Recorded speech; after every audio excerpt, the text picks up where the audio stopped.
মুগ ডাল মাছের মাথা হোক, মুরগির মাংস দিয়ে হোক বা গরুর মাংস দিয়ে হোক, যেটা দিয়ে হোক আমার কাছে অনেক ভালো লাগে। এই ৩টা জিনিস দিয়ে মুগ ডাল আমার কাছে অনেক ভালো লাগে। আমি ৩টা জিনিস দিয়ে সবসময় খাওয়ার ট্রাই করি। হ্যালো এভরিওয়ান, কি অবস্থা? আশা করি সবাই ভালো আছেন। আমিও ভালো আছি। আজকে মুগ ডাল দিয়ে মুরগির মাংস দিয়ে রান্না করব।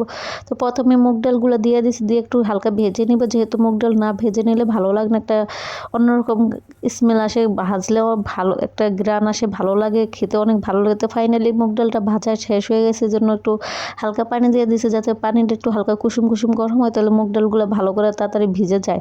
তো এখন মুগ ডালগুলো নামিয়ে নিয়ে পরিমাণ মতো পেঁয়াজ কুচি দিয়ে, তেল দিয়ে, সাদা তেল দিয়ে ভেজে নিতেছে। এখন একটু হালকা পরিমাণ মতো পাঁচফোড়ন দিয়ে দিছে। আমার তো মাংস রান্না করলে একটু হালকা পাঁচফোড়ন দেওয়াই লাগে, তাহলে আমার কাছে ভালো লাগে। এটা আমার হাজব্যান্ড নিয়ে আসলো ওদের বাড়ির থেকে, সেই পাঁচফোড়নটা এখন আমি খাই।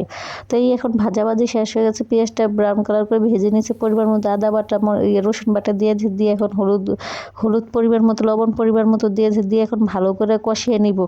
তো কি হয়েছে জানেন না ভাইরা ভাই, এত একটা হয়েছে, অ্যাক্সিডেন্ট হয়ে গেছে যা বলার বাইরে। তো একটু হালকা পাতলা পানি দিয়ে দিচ্ছে, যত পোড়া পোড়া ভাব হয়ে যাইতেছে, যে দেখেন এখন কি অবস্থা হবে।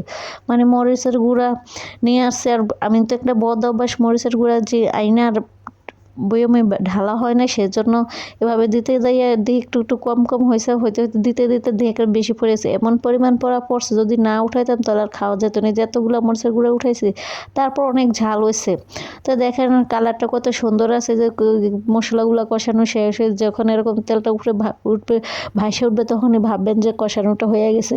কালারটা এত সুন্দর হয়েছে, দেখেন দেখতে যেরকম সুন্দর লাগতেছে, লোভনীয় লাগছে, খেতে তার থেকে অনেক ভালো হয়েছে। মুগ ডালতে মুরগির মাংস দিয়ে রান্না করছি, তোর অস্থির লেভেলের একটা ভালো লাগে কাজ করছে, আমার কাছে অনেক ভালো লাগছে। তো অল্প পরিমাণ মুগ ডাল দিছি, যেহেতু মাংস বেশি হয়ে গেছে, সেজন্য অল্প পরিমাণ মুগ ডাল দিছি একটা মানুষ, সেজন্য কম দেওয়ার চেষ্টা করছি। তারপর রান্নাটা অনেক বেশি হয়ে গেছে। আমি একা মানুষ, এতগুলো লাগে না। আপনারা বলবেন কমেন্টস যে এতগুলো একটা মানুষ এতগুলো কি মাংস লাগে না। আসলে অল্প রান্না করতে গেলেও ভালো লাগে না, চোখে পছন্দ হয় না, বেশি রান্না করলেও শেষ হয় না। যে দেখেন এখনও গড়াগড়ি খাইতেছে, কিন্তু তরকারিটা এত ভালো লাগছে যা বলার বাহিরে। যে আমি যখন এডিট করতেছি, ভয়েস দিতেছি, তখন আমি দেখতেছি আর মুখে পানি চলে আসতেছে, যা আরও যদি খেতে পারতাম এরকম করে, কিন্তু ঘরে পড়ে রয়েছে সেটা করি না, মানে এডিট করতেছি তখনই মুখে পানি চলে আসে। তো এখন ভালো করে আমি তরকারিটা কষিয়ে নিব, ভালো করে যে পর্যন্ত তরকারির উপরে তেল না ভেসে উঠবে, সে পর্যন্ত আমি ভালো করে কষিয়ে নিই। যে দেখেন ফাইনালি এখন আমার কষানোটা হয়ে গেছে, তেলটা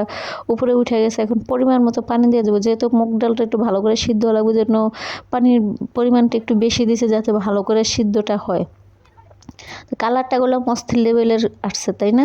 অনেক ভালো লাগতেছে। যে ফাইনালি আমার হয়ে গেছে। এখন এই কড়াইটার মধ্যে ঢেলে অন্য কড়াইটার মধ্যে ঢেলে নিব, যেহেতু কড়াইটা অনেক বড় হয়ে গেছে, সেজন্য ছোট একটা পাতিলের মধ্যে ঢেলে নিব। ছোট বলতে কি ভালোই বড়ই আছে।